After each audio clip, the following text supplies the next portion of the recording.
Thanks for listening to Local SEO Today. Don't forget to subscribe and share this episode. Joining me today is Omar Zenhom, who co-founded WebinarNinja, an online webinar platform. Omar also hosts his own podcast at $100 MBA Show. Thanks for joining me today, Omar. It's great to be here, John. Thanks for having me. I'm excited because I know you're all the way from Sydney, Australia, joining us. So how's the weather over there? Today's a rainy day. We're going into summer, so it's warm during Christmas, which is interesting. But it's all right. It's just a bit rainy today, but the temperature is getting higher and higher. You guys use Celsius in Canada, so it's like 23 today, which is pretty amazing. Yeah, mild. Because you're originally from New York, so you're used to the climate that we're used to here in Toronto. Oh yes, very harsh weather. I mean, you got to be tough to survive the weather. Forget about the people. But yeah, I mean, New York. That's the one thing it doesn't have it going with it. It's like humid and muggy, and the summers are tough, and the winters are brutally cold, and the buildings are old, so the heating doesn't work, and it's just like. I feel your pain. So today was -10. Oh. Walking my son to school, and nice. I'm dreading to pick him up afterwards, but I have to do it. Yeah. I went to Ottawa on a short trip one time, and it was literally a -30. Yeah. And I felt like once it's like past like -10, there's no difference. Like it doesn't really make, there's no difference between -10 and -20. It's like, it's the same. Actually, I feel like it's actually better than being like 1 or something like that. I think like when there's a little bit too much humidity in the air, it feels colder. So it's funny because a couple of years ago here in Toronto, we hosted the NBA kind of AllStar Game. And that weekend was -40. And that was the reason why no superstar player will want to be in Toronto, right? I'm surprised Kawhi actually did it because he's from San Diego. But I mean, outside of that, I mean, nobody really wants to relocate to Canada because they think it's bitterly cold, which is because it's relative, right? To win. So yeah, but I hear in Toronto they adore their players and they're super, super awesome. I think Kawhi didn't pay for a meal the whole time he was there. I'm a big DeMar DeRozan fan. I feel like it was a shame you guys lost him. He was the heart and soul of Toronto. He's a huge, great player. I love his game. Okay, so thanks a lot because I'm already enjoying this, but I know we have a short, limited time, and I want you to share your journey, a little bit about your back history before you moved to Sydney, and we'll get in on that. But even before you started your company, like what did you go to school for? What did you want to do? And how did you end up in this space? Totally. So I'm an Egyptian American. My parents moved from Egypt to the US in the late 60s. I was born and raised in the US in New York. And being someone who has immigrant parents, it's a different experience because your parents sacrificed a lot to move to a new country and learn a new language. My parents had to redo their degrees. They had to do odd jobs. My mom was like an elevator operator, and she's like a registered dietitian. She's like a professional. So when you live in that environment, there's a high pressure for you to succeed, for you to not take anything for granted, not to take advantage of every opportunity, because they're like, we sacrificed a lot, so you don't have to suffer. So you don't really waste any opportunities when you grow up in that environment. I'm sure you understand what I'm talking about. Your parents coming from Vietnam, so totally shaped who I am. My mother had a huge influence on my life because my mom's a very resourceful, very bright woman, very hardworking person. Always kind of taught me that, nothing's going to be handed to you. You're going to have to work hard for it. And the reality is that as a minority, you're going to have to work harder. I know that sounds a little bit politically incorrect, but the truth of the matter is I grew up, I've never seen a successful entrepreneur that looks like me. It's hard to do that when you don't have an example. Everybody looked like Tony Robbins, and I don't look like Tony Robbins, right? Maybe I have the height, but that's pretty much it. But I thought along the journey, maybe I can be the person. Maybe I can be the example. Why not? There's always first time for something. And obviously now that we, in 2020, there's a lot of diversity now and all that kind of stuff. But it wasn't like that growing up. So it's a lot of people understand that makes it a bit of a challenge for a lot of people that don't have examples in front of them. I actually went to college to become an educator, a teacher. I was an English teacher for over 13 years. I was actually a teacher for half of it. And then the other half, I was an administrator. I was like head of department at the university. So I was in education. That was my job full time for 13 years. I was teaching and helping students.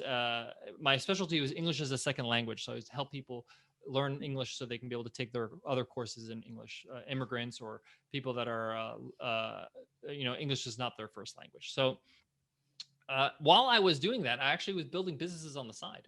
I was building eBay stores. I was basically making a lot of mistakes. I was building blogs and websites and doing consulting services.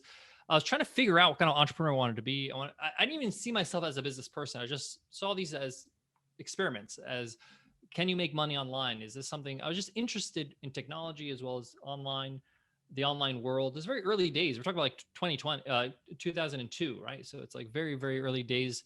There was no, PayPal or eBay and all that. And there was no even WordPress. I was coding things in HTML. Dreamweaver, remember that? Oh yeah.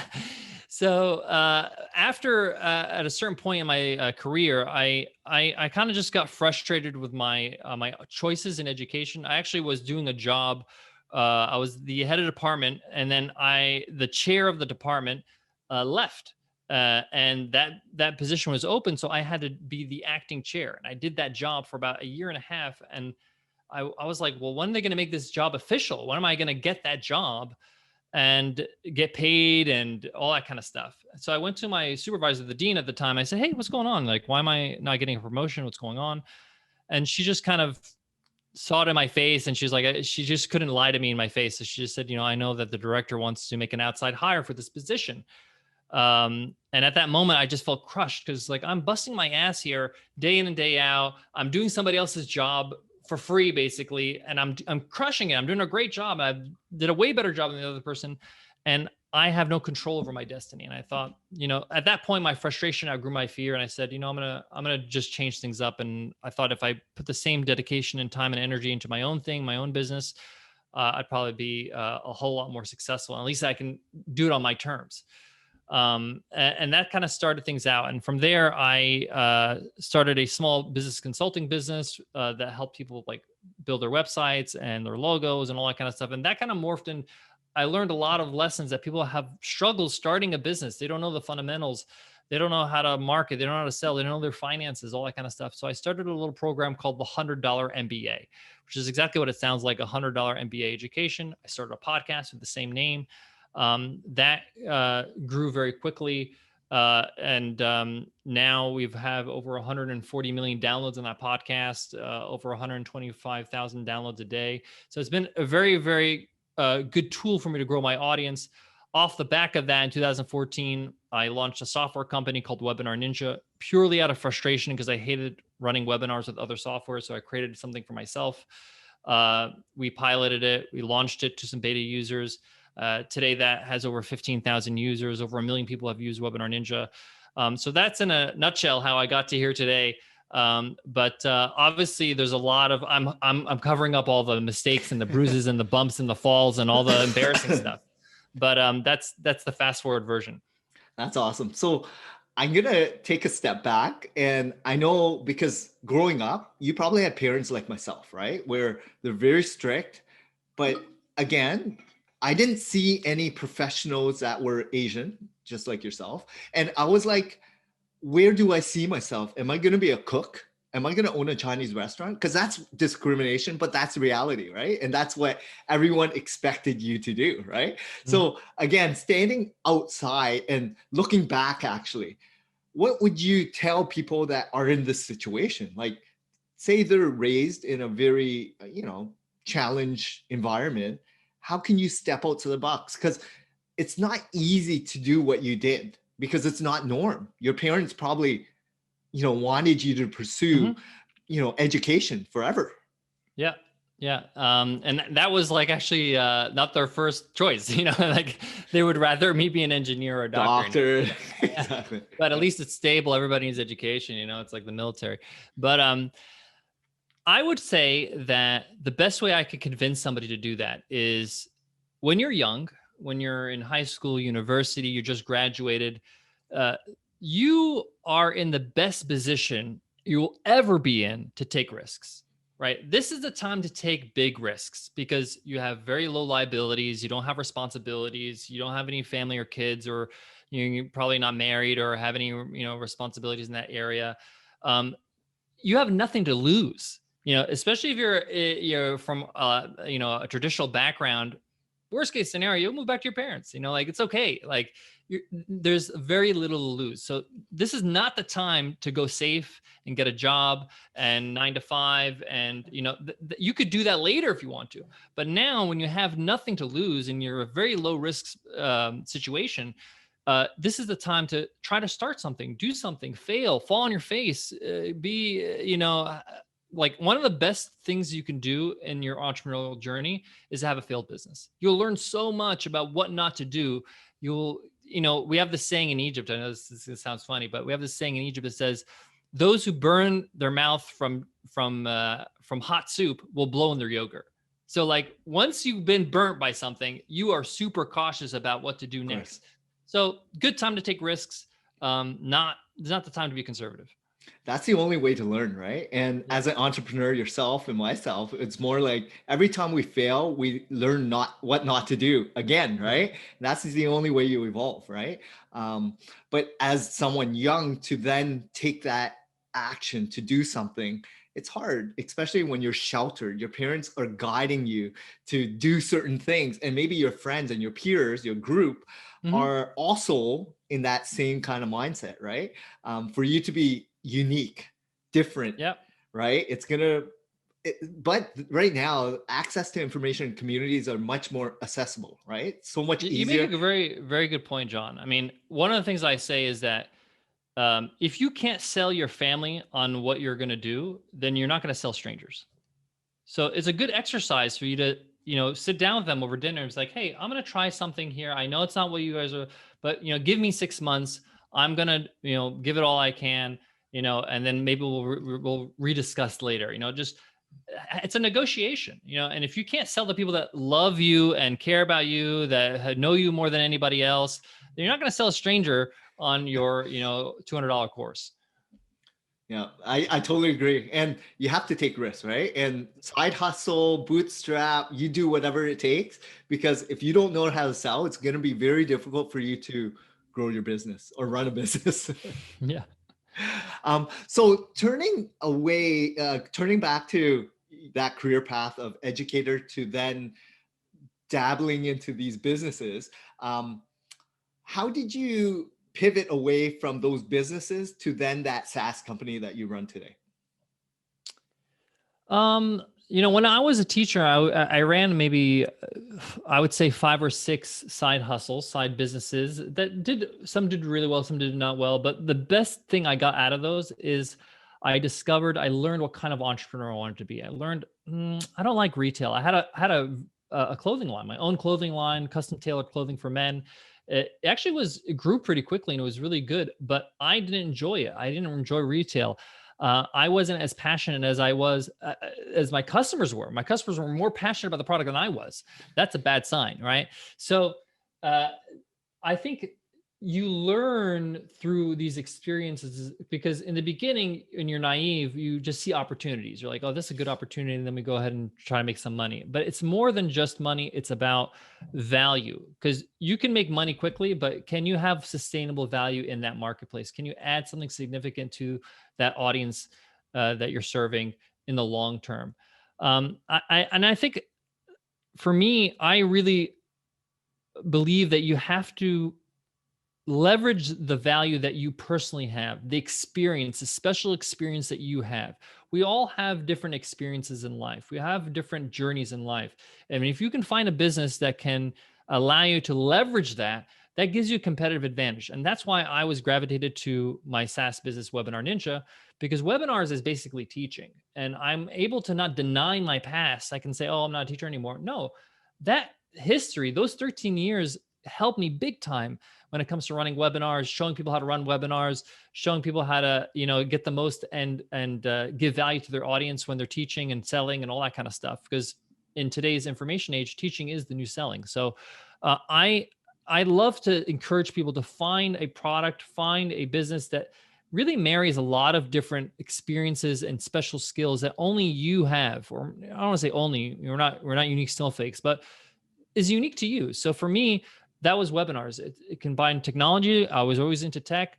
It combines creativity and creating new things, creating new webinars, design, and combines teaching and learning. And that's something that you won't really know until you kind of try a few things out and realize, okay, I need something that really helps my area of expertise. A good example of this is that, I love to travel. If one day I wanted to start a travel blog, right? If I wanted to write a book on like a travel guide, right? I love Japan. I'm so passionate about Japan. It's great, but I only been to Japan once. It was 10 days, right? I can't add incredible value to Japan as my first book. Maybe if I have more time to research and live there for 6 months or whatever, I can be able to give you all these insights. I'm not as passionate about this, but a better first book would be a guidebook to Egypt, because my parents are Egyptian. I went to Egypt over a dozen times. I speak Arabic. I can haggle. I can tell you where the places to go.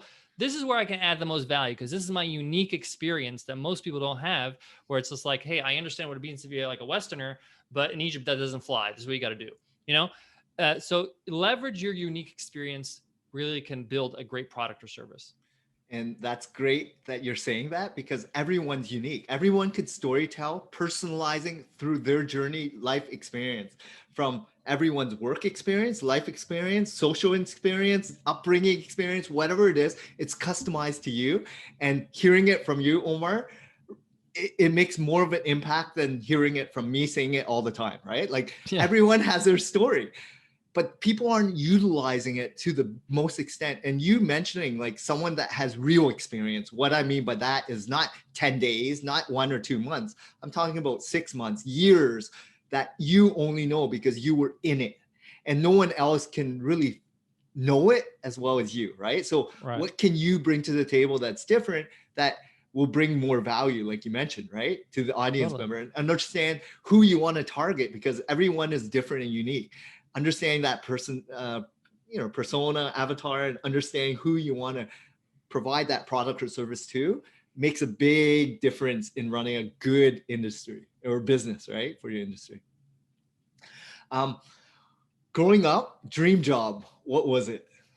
Oh, I always wanted to play professional basketball.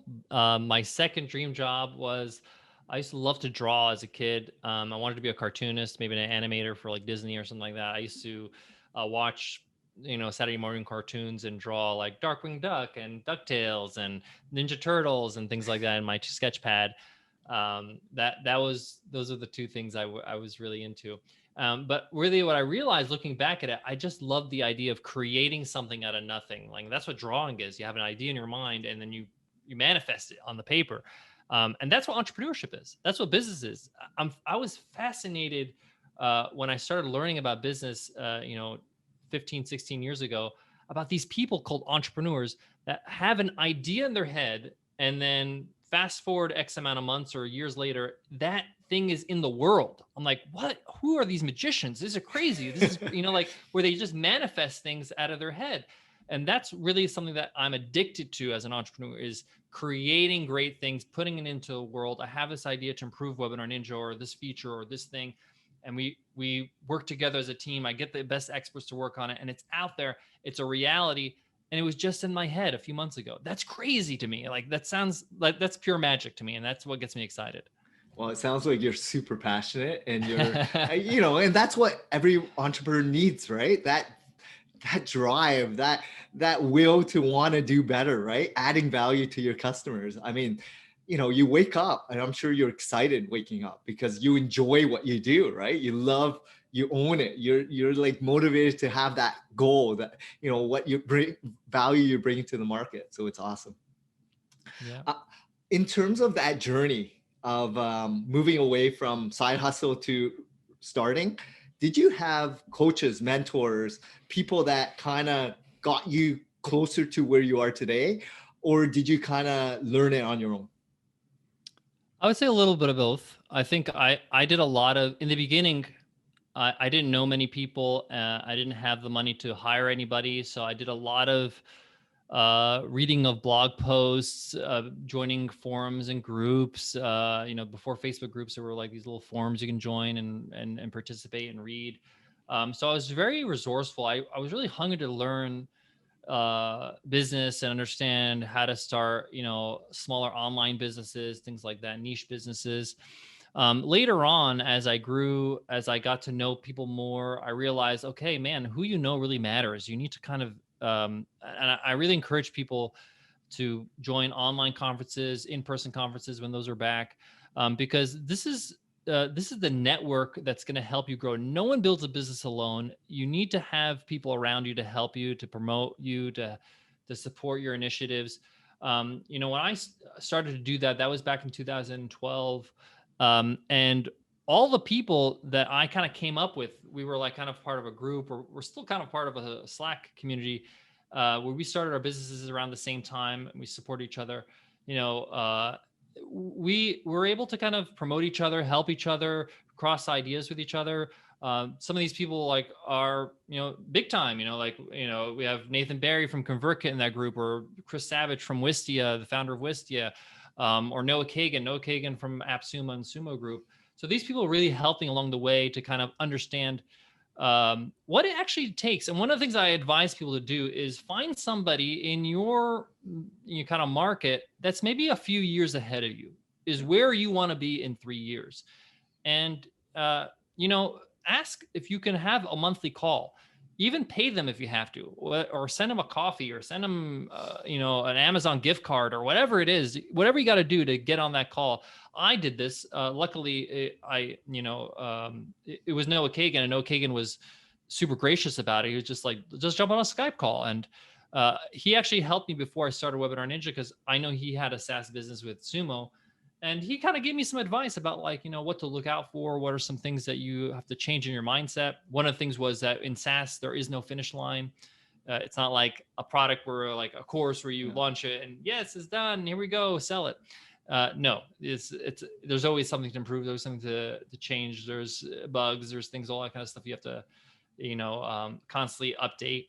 And that really helped me along the way. So my advice is definitely try to build a network of friends that will understand what you're going through, and that you can support each other and to give back without worrying about what you're getting in return. And then find somebody that's a few years ahead of you, and pick their brain, find out, how do they get there? Because it's not that long ago for them to remember. And it's also not that far ahead where they just like, I'm so out of touch and the market's different now and all that kind of stuff. And you'll find that a lot of entrepreneurs are willing to support Totally. people that are hungry and are seeking advice, because they understand what you're going through, right? And that's what I found, like, not just in the SEO community, but like business entrepreneurship community, right? Like, these people are so gracious to help and want to, see opportunity, like people that are hungry and want to make a difference in the world, right? Mm-hmm. And we want to help each other become better people, right? To produce the best quality product or service or whatever it is. Because if we all do, work together and are kind of building better communities, we're going to support one another, right? And totally. Bring more value for everyone, elevate everyone else. So I love that. Mistakes. Can you share some of the biggest mistakes that you've made? I know you made probably dozens over the years, same as myself. What can you share, and how did you overcome them? One of the biggest mistakes I made was my first podcast. So Nicole, my wife and business partner, we started a podcast back in 2013 before the $100 MBA called People Who Know Their Shit. And it was an interview podcast, different entrepreneurs. We had some really good interviews. We got Gary Vaynerchuk on that show. It was great. A lot of fun. We did 46 episodes, but it just didn't move the needle. On a great day, we had like maybe 400 downloads, which was less than how much traffic we were getting on a blog post, which was not really what we're looking for. We really want to move the needle in a major way on our podcast. And we were just struggling with trying to understand, why is this podcast failing? Why is it not working? And we actually went on a road trip at that time to do a consulting job. And we decided to drive from San Diego to New York to do this job, just to get some time to think and to discuss. And when it's just you in the open road, you're just faced with the reality of the situation. And I realized, you know what? Let's just get real here. Let's look at the top business podcasts in iTunes. You have, for example, Tim Ferriss. Tim Ferriss has got 4 New York Times bestselling. He's a four-time New York Times bestselling author. Like, this guy, all he does is win. How am I going to compete with this guy? How am I going to compete with Pat Flynn, who everybody adores and loves and been podcasting since 2009? How am I going to compete with a Jordan Harbinger, who's been podcasting before the iPhone? Like, you have to get real with yourself. How am I going to differentiate? How am I going to be something uniquely valuable? If I'm just another Me Too podcast, I'm just a podcast interviewing other, entrepreneurs, if it doesn't have any kind of angle or twist or any kind of unique value. And I realized that we're not leveraging our strengths. Again, using our unique experience. I'm not the best interviewer, but I'm a great teacher. I can confidently say I'm a better teacher than everybody that I just mentioned, with all due respect, because I have that experience. I have that training. I have a master's in education. I know how to teach. I know how to take complex ideas, break them down to simple ideas and to bite-sized chunks so that we can get to a result. I know this because my job depended on it. I had to get kids to pass an exam at the end of the semester, and I had to take a lot of information and break it down to small lessons throughout the semester. So I realized, okay, I should be teaching on this podcast. Another thing that Nicole mentioned was, hey, she's an avid listener of podcasts. She loves languages. There's a great podcast called Coffee Break French and Coffee Break Spanish, which is like daily lessons in language, how to learn a language. And we thought, no, nobody's doing this in business, like teaching you something every day to get better, like a language lesson. And we said, why don't we do this with business and just teach? And I can just build out a curriculum and be able to teach a lesson every day on business so you can grow your business. And that's the genesis of the $100 MBA podcast. And 6 months later, we won Best of iTunes, which was great to kind of experience that, because it's like winning an Oscar in podcasting. But, Apple told us the reason why we won is because we added unique value to the genre. No one was doing lessons. No one was teaching on businesses. Either it was interview or it was discussion or banter or whatever it was. But again, we failed miserably on that podcast, but we learned, what are we doing wrong here? Well, we're not leveraging our strengths. We're not leveraging our unique experience. Let's double down on that, because this is how we can be competitive. Yeah. And I think that road trip allowed you to really take a step back. And that's the thing. A lot of people are like so in it. They're spending so many hours, sleepless nights, don't know where the next paycheck's going to be. They're stressing over these things. And when you actually take a step back, and this is why I think coaches and mentors actually are worth it near the beginning, because they're looking from the outside. And when you're in it, you're blinded by what is really going on, right? You know what I mean? Like, for myself, I feel like I've been bootstrapping for many, many years. And, I enjoy what I do, and I'm learning, I'm getting coaches and whatnot. But for me, it's like every weekend I need to sit back and like reflect. I need to go on these week-long cruises or vacations to really reflect, to see where are the gaps and opportunities, the wins, the strengths, weaknesses, where can I get better, add more value, learn from mistakes. But if you don't do that, you're so in it. Right? Yeah. The best ideas come when you're not working, when you're on a walk, when you're on vacation, when you're just laying on the beach. That's when your mind gets a chance to just get creative, and things come out of the subconscious. But you're right. Sometimes we don't give her a chance to step back and reflect. It also, on another note, we don't spend enough time as entrepreneurs looking back at the accomplishments we've had, the wins. We always look at our shortcomings and we realize, wow, I've done a lot of great things. I've impacted a lot of people. I've helped a lot of people. And that's really important, because it gives you momentum, that gives you confidence, that gives you this feeling of, this is worth it. This is significant. I'm actually making a difference. And if you don't make that time to look back and pat yourself on the back on the accomplishments you've had, it can get real rough on you. Yeah. And just being grateful, right? Like where you came to where you're now at. And as much as like, people don't understand when you're an entrepreneur. Like people think, wow, you're the boss or whatever. You own a company and you're making X amount. They don't see what you did for the last 30 years to get to where you are, right? So they think, wow, they see the social posts and they're like, oh, make X amount in a month. Everyone's going to make it. If it was that easy, everyone would be doing it, right? Yeah. There's a massive amount of risk that you took in the beginning and your time and your effort and all that kind of stuff. Yeah, exactly. So what drives you today? What drives me? That's a great question. There's always different levels to entrepreneurship. There's always different stages. To use a metaphor, it's like climbing Mount Everest. In the beginning in Mount Everest, it's really just a hike. You're going for a walk, right?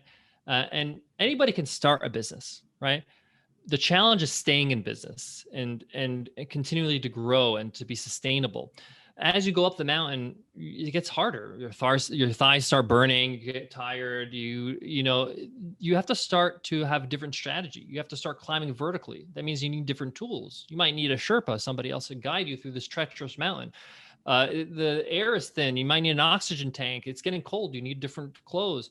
A lot of people don't realize, and I realized this the hard way, is what drives me about business is that it forces you to become a better person. It forces you to change and improve. It forces you to overcome challenges, and that makes you stronger. But it also teaches you that, every stage you have to evolve. You have to do different things. You have to change your habits. You have to attack and approach your business in a different way because, mid-mountain, the peak of the mountain, it's a different environment than just the valley where you're just walking. So to me, that's what really drives me. This is why I love reading biographies. I love reading, the stories of past entrepreneurs like, Steve Jobs. This is a biography by Walter Isaacson, or Shoe Dog by Phil Knight, or Ashley Vance's Elon Musk. The reason why it's great to read that, because it defines who you have to become to be a success of that level. Like if you have aspirations to be at any level of success, you have to change who you are. You got to change your habits, because if you read their story, they're not the same person as they are, 20 years later. They've changed, they evolved, who they work with is different, their goals, their ambition, what they believe in, their mindset, all that kind of stuff changes along the way. And if you continue to think, oh, this is who I am, not changing, you're not going to move. And that's what drives me the most, is that personal. I always say that entrepreneurship is the ultimate personal development program, because it challenges you mentally, physically, emotionally, financially, in every way. And if you could survive it and come out the other end, I guarantee that's a strong, strong person. Yeah. And I love how you're always reading, because that's the only thing, right? Like you can get in as much information as possible. Like watching videos, listening to podcasts are great, but I love reading books too. And I read like 50 to 100 a year just to consume good content, right? And see where the gaps, how I can improve. And maybe it's the entrepreneurial side of like us, but it's always trying to challenge you, push you a little bit further, right? Becoming more curious, because where are the gaps? Where are the opportunities? What am I lacking? How can I improve? What can I do better? There's always things and questions I'm always asking myself. Am I doing everything right? Is it okay? Can I do things better? How can I be more efficient, productive? Like all these things go in my mind all the time, right? The crazy value of a book is crazy. The amount of value you get out of a $10, $15 book is insane. The lessons that you learn, the mind shifts, the aha moments, the entertainment value that you get from a story. It's incredible how much I think it's like, I feel guilty. It's like a highway robbery of what you get out of a book. And I'm a big believer, like you said, like what you do is that your environment, the things you put in your head will affect the ideas that come out of it. Like you can't, if I watched, I don't know, some trashy shows, Keeping Up with the Kardashians, no offense to the Kardashians, they're successful entrepreneurs. But if I watch that 24/7 and then I go ahead and let me start a business, like you're not going to have a diverse set of ideas or influences.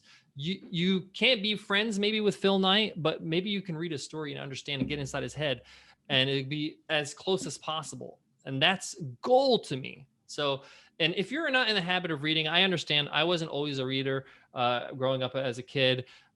Start with something. I love this quote. With I forgot who said it, but whoever it is, thanks for it. Is start by reading what you love, and then you'll start to love what you read. And like, oh no, sorry, start reading what you love. So like, you might like read magazines, or you might want to read novels, or maybe you like to read nonfiction, or maybe something about fixing cars or something like that. And then once you get into the habit of reading, then you can start picking up other books that are a little heavier, philosophy and business and self-help, and that builds that muscle. Audiobooks are another option that allow you to listen while you're working out, while you're driving, while you're commuting, all that kind of stuff. Exactly.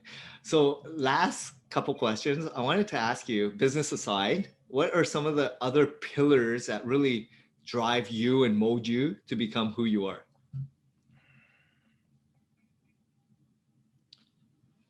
Yeah, I think that's a good question. I think one of the things is that taking time to question what you're doing, question your decisions. As entrepreneurs, by default, we're very confident people. We're bold. We're trying to do things. Yeah, I believe in myself, right? But sometimes you have to question, like, do I really want that? Do I really want to build this type of business? Do I really want to have these types of customers? Do I really want every step of the way, every decision you make? If I price my products low, I'm going to attract a certain customer. Do I want to deal with these customers? Do I want to have this type of customer, right?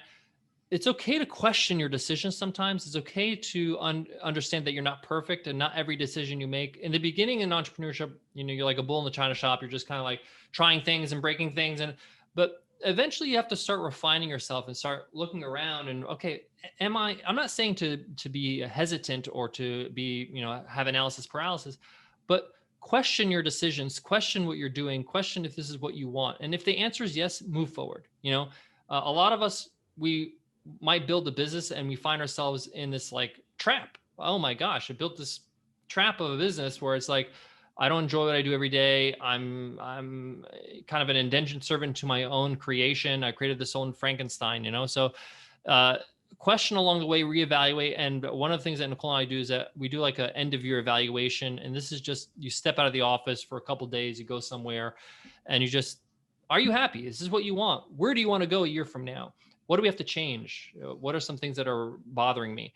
That is really important to do because, like you said, sometimes it's just go, go, go. The other thing I would say is one of the things I picked up recently, I say recently, maybe the last 4 or 5 years, is that you have to take care of your body. You have to take care of your health. If you are not healthy, if you are not in shape, everything will be affected. If you're in the hospital, your business is going to be affected, your family, your life, your whole livelihood. What is the point of building this whole business is that if you're in 60 and you retire and you don't have the physical ability to enjoy travel or enjoy life or walk up a flight of stairs. And that's the reality. A lot of us, we will neglect our health and we think that, oh, there's no time for that, hustle to your brains, bleed or stuff like that. No, there's no reason for that. You'll actually be more efficient if you do take that 30 minutes for that walk or go to the gym and come back refreshed and get enough sleep and eat right and all that kind of stuff. So that is one investment that you can make because you as the captain of the ship need to be in the best shape possible so you can make the right decisions. If somebody's going to buy your business or invest in your business, the first thing they want to find out is, are you a good decision maker? Are you somebody that understands how to take the right risks? And if you are in horrible shape and you're going to be affected, your decision-making abilities will be affected. I love that because you mold your destiny and you got to figure out what really ultimately brings happiness. During this pandemic, people realize what's ultimately very important to them, right? Is it family? Is it health? Is it relationships? Is it business? Or is it like just the social environment of getting out there, right? Meeting people that they now can't, right? So it's like understanding what really brings you true happiness, right? I love that. Well, thanks a lot, Omar. How can some of the audience members reach you, get a hold of you, check you out? Can you leave, some of the contacts? Sure. So if you want to learn more about what we do, you can check out the $100 MBA at 100mba.net. You can check out the podcast there as well. If you want to learn more about running your own webinars with Webinar Ninja or how to run a webinar, just go to webinarninja.com. We got a lot of free resources, free courses, all that kind of stuff. I'm mostly active on Twitter. At the Omar Zenhom is my handle on Twitter. That's kind of the best way to kind of reach out to me. Trying to kind of limit my social activity. That's true. I've been disconnected. I'm super present with my son. Nice. Because honestly, what's more important than family? Yeah. Right. So thanks a lot, Omar. That was great. Thank you. Thank you, John.